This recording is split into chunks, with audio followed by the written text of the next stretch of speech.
छत्तीसगढ़ महतारी की, छत्तीसगढ़ महतारी की, कलचुरी कलार समाज की, कलचुरी कलार समाज की। आज कटघोरा की ये पावन भूमि में कलचुरी कलार समाज द्वारा आयोजित सहस्त्रबाहु जयंती समारोह में मंच में विराजमान, जिनका अभी हम सभी लोग उद्बोधन सुने, समाज के गौरव हमारे छत्तीसगढ़ सरकार के स्वास्थ्य मंत्री श्री श्याम बिहारी जायसवाल जी,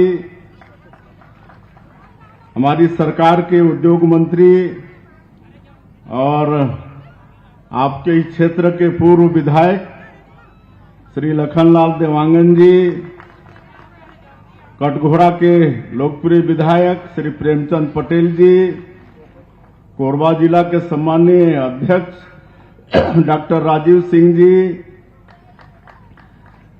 भारतीय कलार समाज के राष्ट्रीय अध्यक्ष श्री रामगोपाल डिकसेना जी,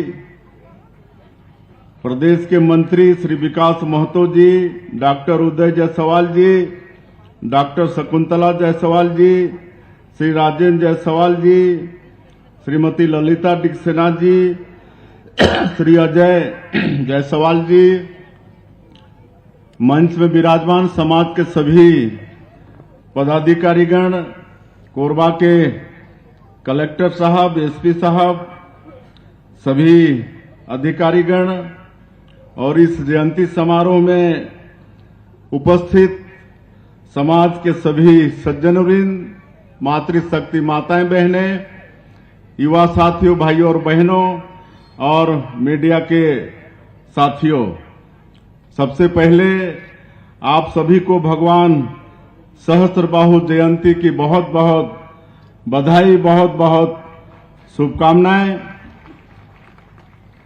आज कार्तिक शुक्ल पक्ष का सप्तमी है और इस दिन भगवान सहस्त्रबाहु की जयंती मना रहे हैं और बहुत सुंदर ये आयोजन आप लोगों ने किया है।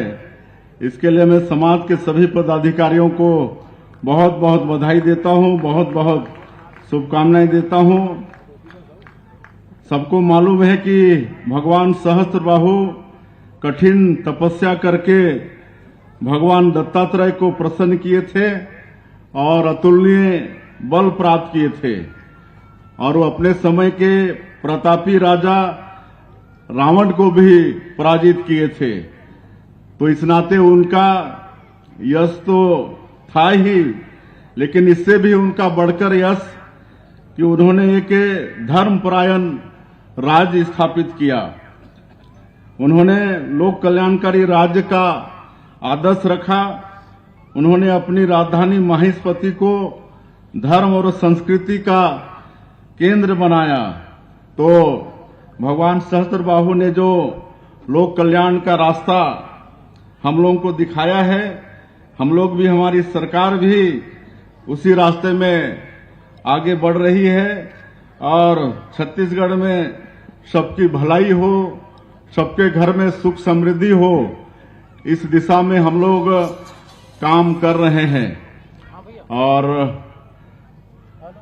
हमारी सरकार को 10 महीना हुआ है। आप लोगों ने मोदी जी की गारंटी पर विश्वास करके भारतीय जनता पार्टी को सरकार में बैठाया है। कटघोरा से भी आदरणीय पटेल जी को आप लोग विधायक बनाए हैं, तो मोदी की गारंटी को पूरा करने का प्रयास हमारी सरकार कर रही है। जो वादा हम लोगों ने किसानों से किया था कि 21 क्विंटल प्रति एकड़ धान खरीदेंगे, 3100 रुपया प्रति क्विंटल धान का कीमत देंगे, ये सबको पूरा किए हैं। पिछले साल 145 लाख मीट्रिक टन धान, रिकॉर्ड तोड़ धान की खरीदी हमारी सरकार ने किया है और जो अंतर की राशि थी 13,320 करोड़ रुपया, उसको भी एकमुश्त देने का काम किए। इतना ही नहीं, 2 साल का जो बकाया बोनस था 13 लाख किसानों का 3716 करोड़ रुपया उसको भी देने का काम किए। इस साल इंद्रदेव की कृपा से अच्छी बारिश हुई है, प्रदेश में धान की बम्पर पैदावार हुई है। हम लोग आगामी 14 नवंबर से धान की खरीदी प्रारंभ कर रहे हैं और अच्छी व्यवस्था सरकार बनाई है, किसानों को किसी भी तरह से धान बेचने में तकलीफ नहीं हो, इसकी चिंता सरकार की है। और आज 70 लाख से ज्यादा बहनों को महतारी बंधन योजना में प्रत्येक महीना 1000 रुपया उनको उनके खाते में भेजने का काम कर रहे हैं। अभी तक 9 किस्त उनको दे चुके हैं। उसी तरह से प्रधानमंत्री आवास का निर्माण भी शुरू हो गया है। रामलला दर्शन योजना शुरू कर चुके हैं। वनवासी क्षेत्रों में तेंदुपत्ता जो उनके लिए हरा सोना के समान होता है, उसका कीमत 4000 से बढ़ाकर 5500 प्रति मानक बोरा किए हैं। बोनस देने का काम भी प्रारंभ किए हैं। इस तरह से मोदी की गारंटी का वादा हम लोग पूरा कर रहे हैं। बाकी और भी वादा है, उसको भी सरकार आने वाले समय में पूरा करने वाली है। और आप सब लोगों का भी सहयोग चाहिए। हमारे प्रधानमंत्री आदरणीय मोदी जी ने 2047 तक इस देश को विकसित भारत के रूप में पूरे विश्व में खड़ा करने का संकल्प लिया है। तो हम लोगों को छत्तीसगढ़ वासियों को भी सहयोग करना पड़ेगा। छत्तीसगढ़ को भी विकसित छत्तीसगढ़ के रूप में खड़ा करना होगा और इसमें आपके समाज का भी बहुत महत्वपूर्ण योगदान होना चाहिए। और आपका ये समाज बड़ा शिक्षित और समृद्ध समाज भी है। समाज के काफी बेटा बेटी पढ़ लिख के बड़े बड़े पदों को सुशोभित कर भी रहे हैं। तो ऐसे समाज से बहुत अपेक्षा है छत्तीसगढ़ को। और चूंकि आज छत्तीसगढ़ का सौभाग्य है कि आदरणीय नितिन गडकरी जी केंद्रीय मंत्री भारत सरकार जो सड़क परिवहन मंत्री हैं, जो हजारों करोड़ रुपया हमारे छत्तीसगढ़ में नेशनल हाईवे और सीआरएफ में रोड निर्माण के लिए दिए हैं। अभी 10 महीने के अंदर में अभी हम लोग गए थे तो 11,000 करोड़ नए नेशनल हाईवे के लिए और सीआरएफ में रोड निर्माण के लिए 1,000 करोड़ रुपए प्रदान किए। आज उनका 4:15 बजे आगमन हो रहा है तो हमको यहां से जल्दी जाना पड़ेगा, इसलिए मुझे और ज्यादा कहने की आवश्यकता भी नहीं है। मुझे ज्ञात हुआ है कि युवक युवती परिचय सम्मेलन का भी आयोजन है और हमको लगता है कि आज बहुत कुछ नए रिश्ते भी जुड़ने वाले हैं। तो उनको भी हम बधाई देना चाहेंगे, शुभकामनाएं देना चाहेंगे। समाज के जो उत्कृष्ट छात्र छात्राएं हैं उनको भी समाज पुरस्कृत करने वाला है। तो ऐसे जो पुरस्कार पाएंगे ऐसे बेटा बेटियों को भी शुभकामनाएं हैं।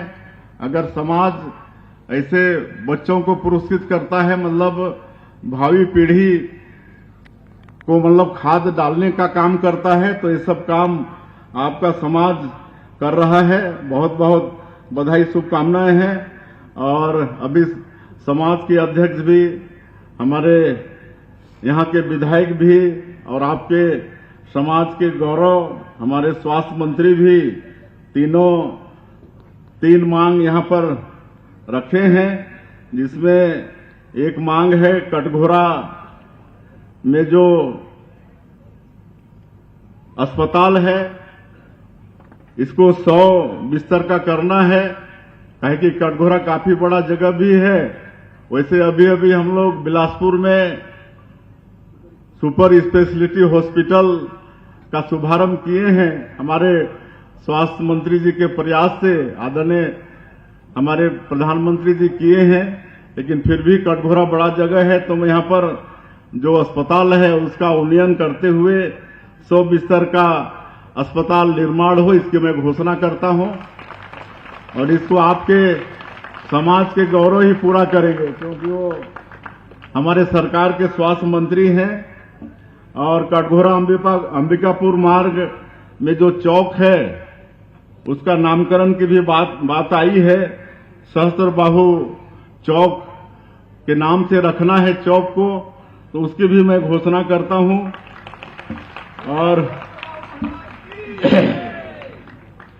और यहां रेस्ट हाउस कई बार हम भी आते जाते रुके हैं, जगह के हिसाब से यहां का रेस्ट हाउस भी छोटा है, तो रेस्ट हाउस का भी आने वाले समय में विस्तार करेंगे, इसकी भी मैं घोषणा करता हूं। और बाकी बहुत सारे मांग आए हैं हमारे जनप्रतिनिधियों के माध्यम से, यहां के अध्यक्ष जी के द्वारा भी, तो सभी मांगों को आने वाले समय में सरकार गंभीरतापूर्वक विचार करके उसको पूरा करने का प्रयास करेगी। मैं अंत में फिर से पूरे समाज के लोगों को भगवान सहस्त्रबाहु जयंती की बहुत बहुत बधाई शुभकामना देते हुए और भगवान सहस्त्रबाहु का आशीर्वाद छत्तीसगढ़ के ऊपर में सदैव बना रहे, छत्तीसगढ़ में खुशहाली हो, सबके घर में सुख समृद्धि हो और ये समाज और उत्तरोत्तर विकास करे, इसी अपेक्षा के साथ मैं अपनी बात समाप्त करता हूं। जय हिंद, जय छत्तीसगढ़।